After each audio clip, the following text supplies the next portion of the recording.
In 1899, New Orleans socialite Marguerite Darcet hosted a funeral ball in her own honor, attending in a coffin-shaped carriage. Guests danced until dawn, when Marguerite collapsed and died on the ballroom floor. Her will requested the orchestra continue playing as rigor mortis set in. Musicians were paid double to perform a waltz around her body for 3 hours.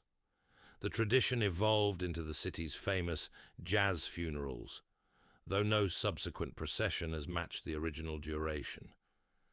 Musicians still refuse to play the chosen waltz, Home Sweet Home, after midnight, claiming strings snap whenever the first bar is attempted. Edo period Japan used hand lanterns, candles wedged into the dried fist of executed criminals. Executioners believed the dead's lingering chi would keep the flame windproof. In 1868, a lantern made from the hand of assassin Iwakura Tomomi was displayed in Kyoto. Within a week, 3 viewers leaped from the same bridge. The artifact vanished during the Meiji Restoration, but resurfaced in a 1974 Tokyo antique shop. The buyer, a night watchman, was found burned to death in a locked, windowless room. The candle had extinguished itself, yet melted nothing else. The hand was resealed in a Shinto shrine, where monks burn incense to mask the lingering scent of rendered fat.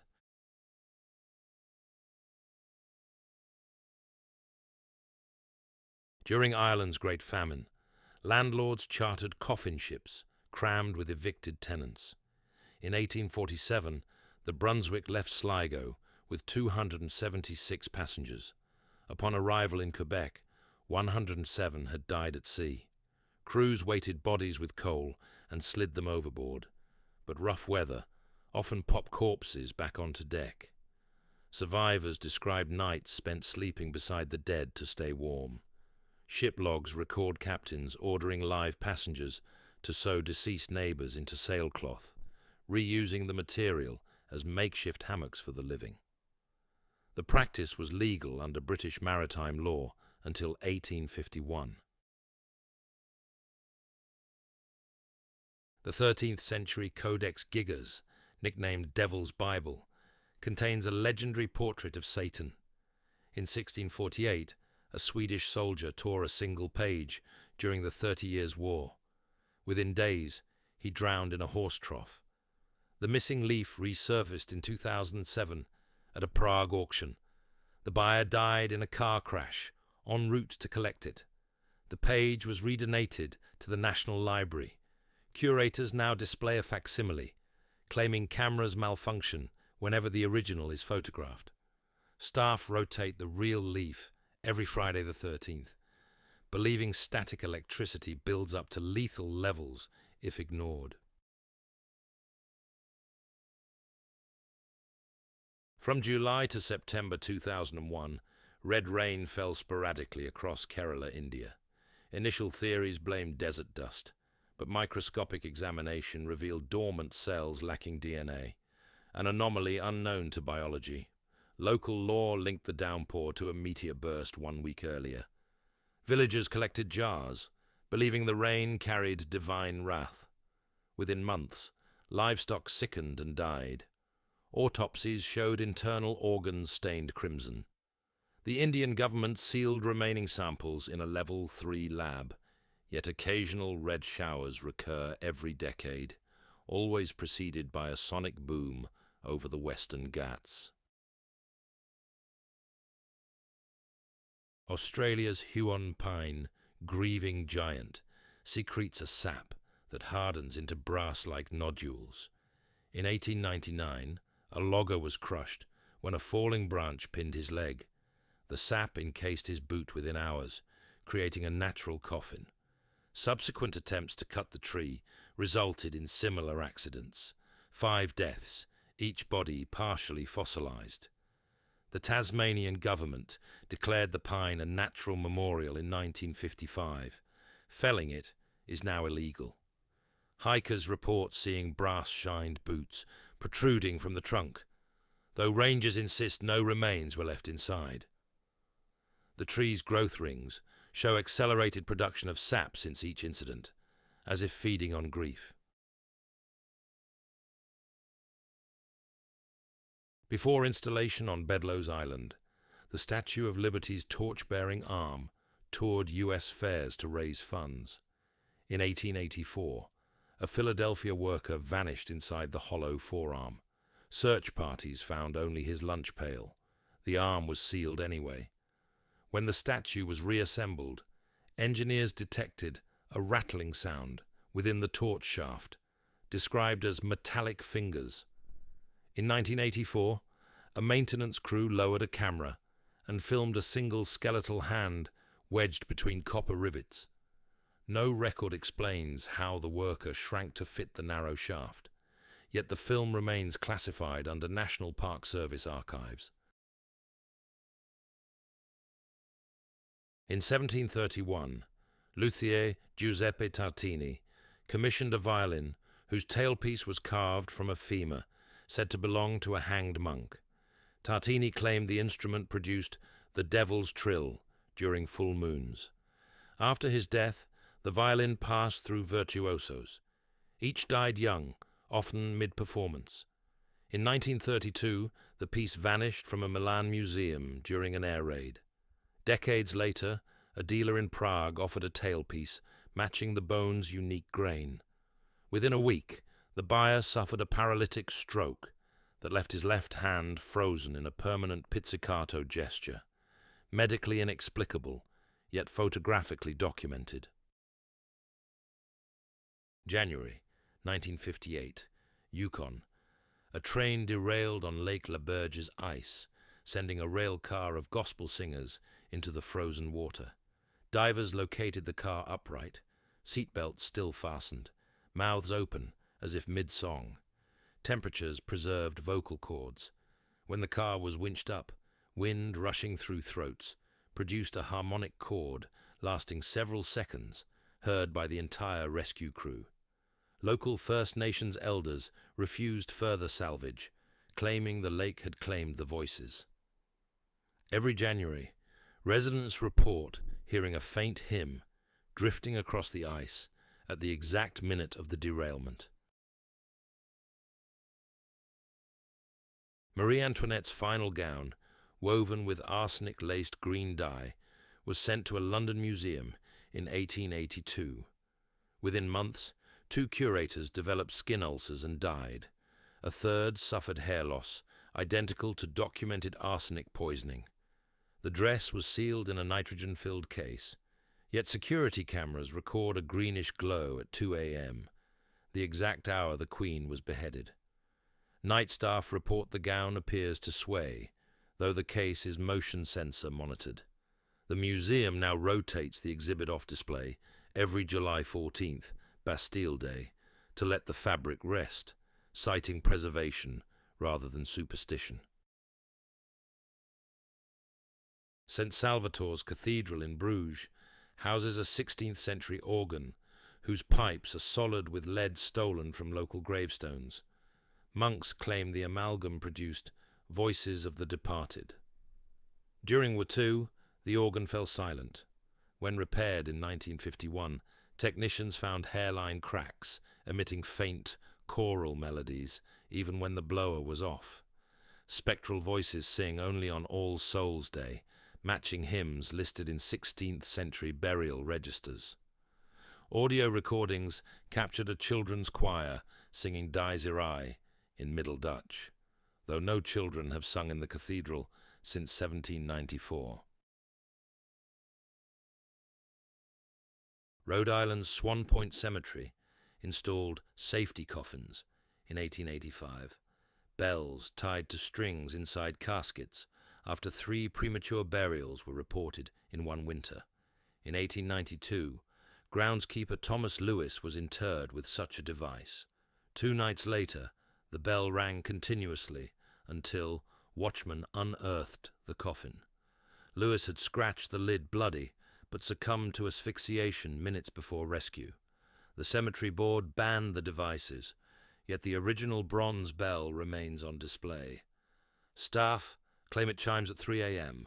whenever a burial is scheduled the following day. A morbid alarm clock, no one whines.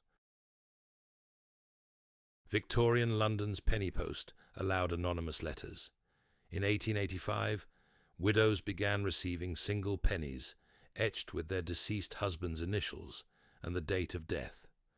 Police traced the coins to a disgruntled undertaker who had stolen bodies, replaced them with sandbags, and sold the corpses to medical schools. He mailed the pennies as a signature, believing the dead deserved postage for their journey. The scandal led to the Anatomy Act of 1888, requiring licensed burial permits. 13 widows kept the coins. Descendants still report finding them in coat pockets every anniversary, though the undertaker was hanged in 1889. 1903. Royal Canadian Mounted Police reports describe a prospector found flayed alive near Dawson City, his skin folded neatly beside the corpse. Indigenous Tagish trackers attributed the act to the Kushtaka, shape-shifting otter spirits said to steal human pelts during solstice. The victim's journal, recovered from a tin box, ends mid-sentence. Heard knocking under the ice. Too rhythmic for an animal. No arrest was made. The case file was sealed until 2003. Modern hikers still report finding neatly stacked hides along the same creek, always on the anniversary of the original discovery, though no predator tracks are ever found. Naples Cathedral houses a 4th century marble column said to weep blood when disaster looms. In 1980, the pillar bled 3 days before a 6.9 earthquake killed 2,483 people. Church records document 17 similar events, each followed by volcanic eruptions or plagues. Chemists confirm that the liquid is human blood, type AB, but cannot explain penetration through solid marble. The column is now cordoned off. Visitors place tissues beneath the drip, believing the cloth wards off evil. Cathedral staff collect and burn the tissues monthly, claiming the smoke forms shapes that predict the next tragedy with unsettling accuracy. May 1992. A passing motorist photographed a snowman-shaped mound beside Colorado's Highway 6. Spring thaw revealed the bodies of the Klein family, missing since a 1952 skiing trip. Their station wagon had plunged into a ravine, but avalanche snow preserved them perfectly. Newspapers still tucked under the windshield were readable. Rescuers noted the parents had wrapped children in seat covers, creating a cocoon that mummified skin. The discovery solved a 40-year missing person case, yet locals now report car doors slamming on windless nights near the pass, as if the family still tries to flag down help. Roman historian Tacitus records that Emperor Tiberius wore a poison ring containing cyanide distilled from peach pits. Guests who displeased him were invited to share wine.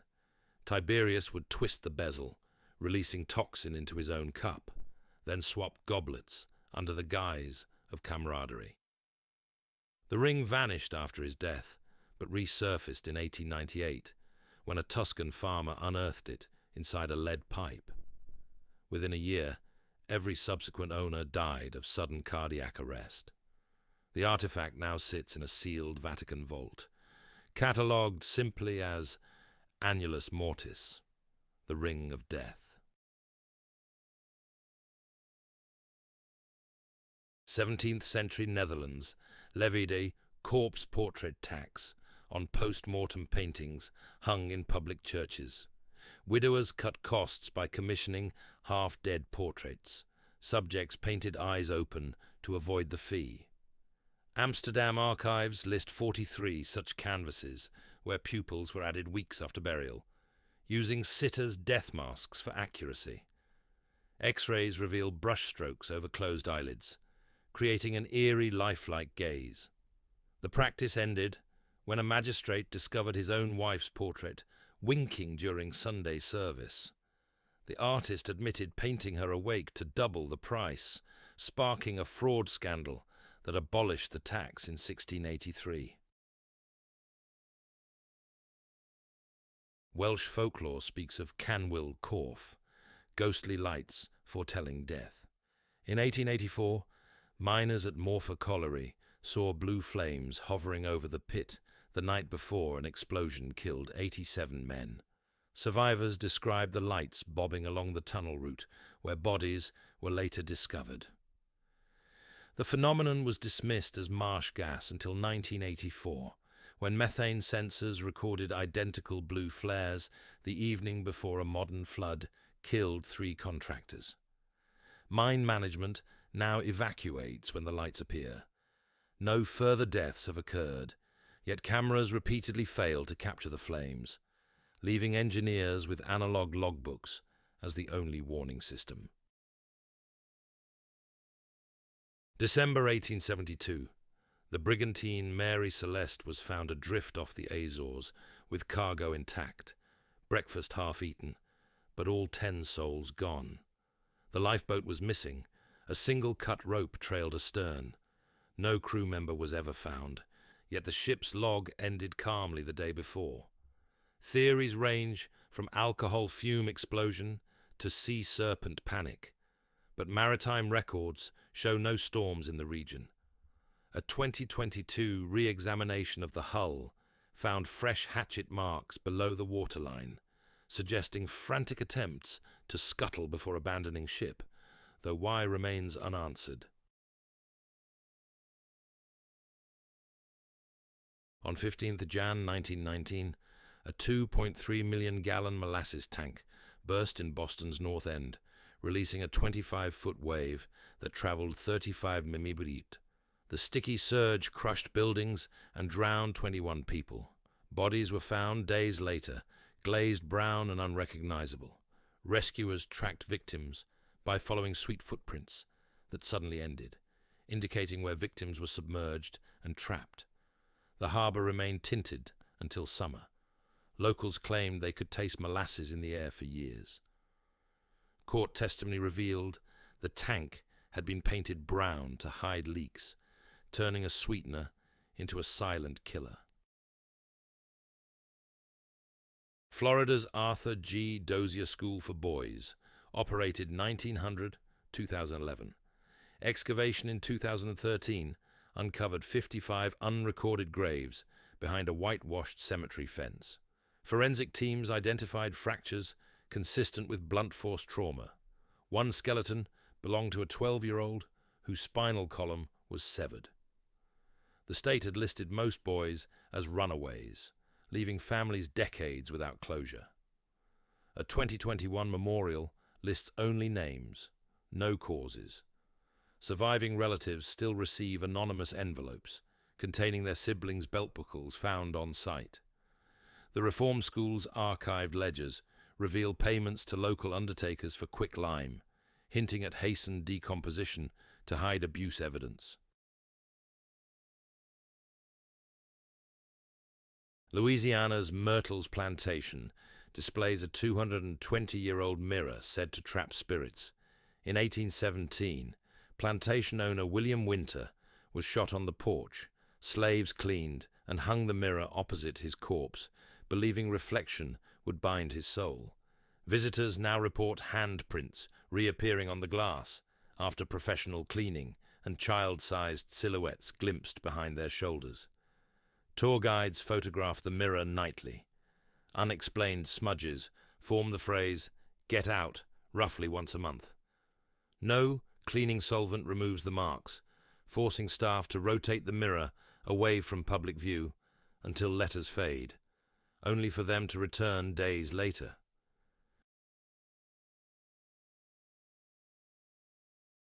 In July 1518, Strasbourg's streets filled with citizens, dancing uncontrollably for days without rest.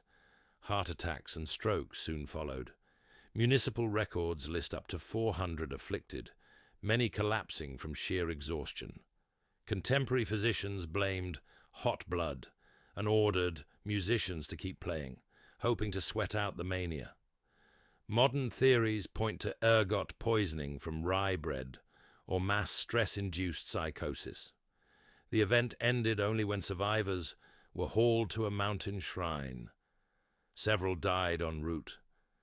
The plague remains one of Europe's strangest mortality spasms, documented in city ledgers and physician logs alike.